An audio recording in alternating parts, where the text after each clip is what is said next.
د سلام په وړاندې کولو سره پام وکړئ د نن ورځې ډیر تازه مهم او وروستۍ خبرونو ته ګرانو لیدونکو السلام علیکم.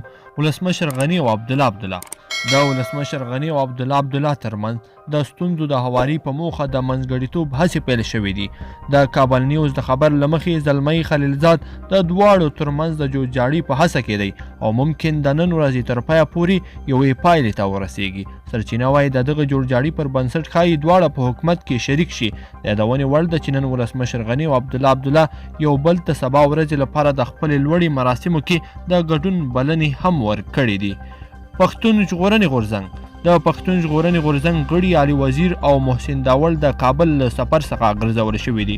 دوی دواړو غوښتل د ولسمشر غني د لوړې په مراسمو کې د ګډون لپاره کابل ته راشي، خو اسلام آباد هوایي ډګر کې پاکستاني پولیسو اجازه نه ده ورکړې. کرونا وایروس ایران کې د کرونا وایروس له امله د وژل شویو شمیر نن 194 کسانو ته ورسید. د ایران روغتیا وزارت وایي په ټول هیواد کې دغه وایروس په چټکۍ سره د خپرېدو په حال کې دی او کابو 6516 کسان په دغه ناروغي تر دې دمه پورې اخته شوي دي. د لوړو مراسمو څخه د ولسمشر غني وروسته لومړی کار د اوسنۍ کابینې غړي او والیان ټولو دندو ګوښه کیږي.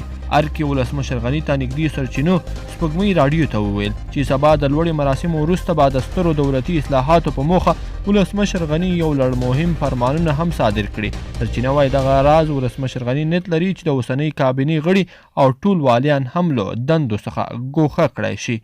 کابل ښار ته ورځو. په کابل ښار کې د ناپېژندو وسلوالو په برید کې د لوګر ولایتي شورا غړی محمد ناصر غیرت او 3 ساتونکي وژل شوي دي. د لوګر د ولایتي شورا غړي سید قریب الله سادات وویل چې نن سهار شاوخوا 9 بجې ناپېژندو وسلوالو د کابل ښار د 8 اوزي اړوند د کرای برقي په سیمه کې د ناصر غیرت پر موټر ډزې کړي دي. ګرانو لیدونکو په دې هیله چې د نن ورځې خبري ټولګه به مراسله تر پایه پورې د تلې وي. کومه ویډیو خوښه شوې نو ویډیو سره لایک کړئ او چینل ضرور د سره سبسکرایب